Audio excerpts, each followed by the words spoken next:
Ron Williams is a Fox News political analyst, and Stephen Law is the CEO of the Senate Leadership Fund. Great to see you both. I just want to read to you from the Wall Street Journal editorial today.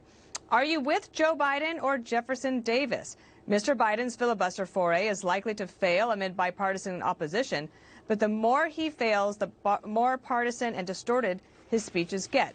It's a bad presidential look. One, presidents get a choice on what sort of language that they want to use. He decided to go down that route of asking if you're on the side of Dr. King or George Wallace, if you're on the side of John Lewis or Bull Connor, Abraham Lincoln or Jefferson Davis. Do you think that this was productive enough to help him get what he says he wants, which is the filibuster now to be totally changed, and so he can get this bill done? Dana, I'm not sure about whether he can get that filibuster change. I mean, obviously, there's one line of argument about just abolishing the filibuster. He did not endorse that. What he did say was that you could make an exception for voting rights, and even to the point of talking about whether or not you had to have people present to engage in the filibuster, people standing, and the number of votes necessary to break the filibuster be changed. There are all sorts of alternatives that he is engaged in.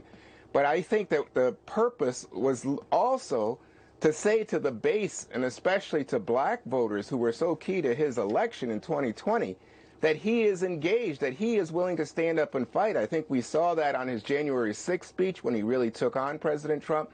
And I think we saw it yesterday in saying, I'm going to stand up. Voting rights is precious. It shouldn't be partisan, and it shouldn't be blocked by any procedural measure in the Senate.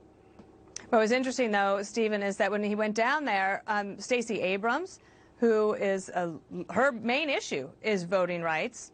She had a scheduling conflict, couldn't be there with the president and Kamala Harris. It's still unclear as to what she was doing yesterday that would keep her from that important event. And also, you had groups that support this issue not show up because they think the president hasn't done enough.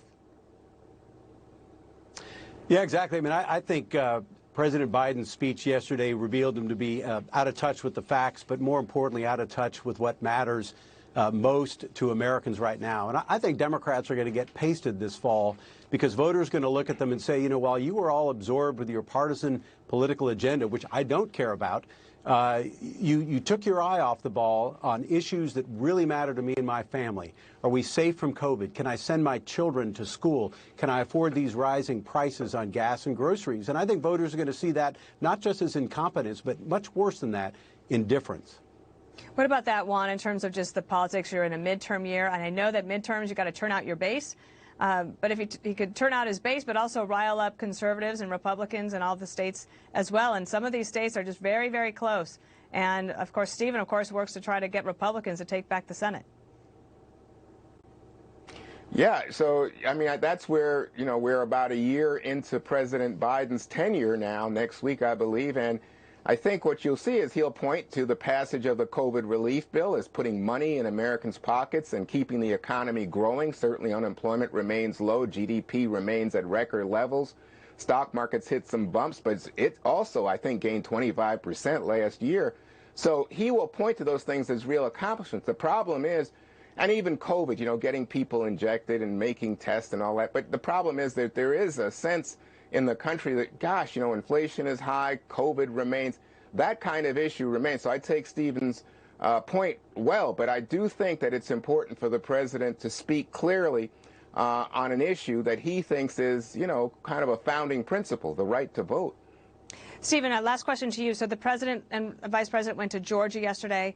Of course, the Republicans are now in the minority in the Senate because of those elections in Georgia. There's one seat up. Raphael Warnock is up for re-election. Do you think the Republicans can beat him in Georgia in 2022?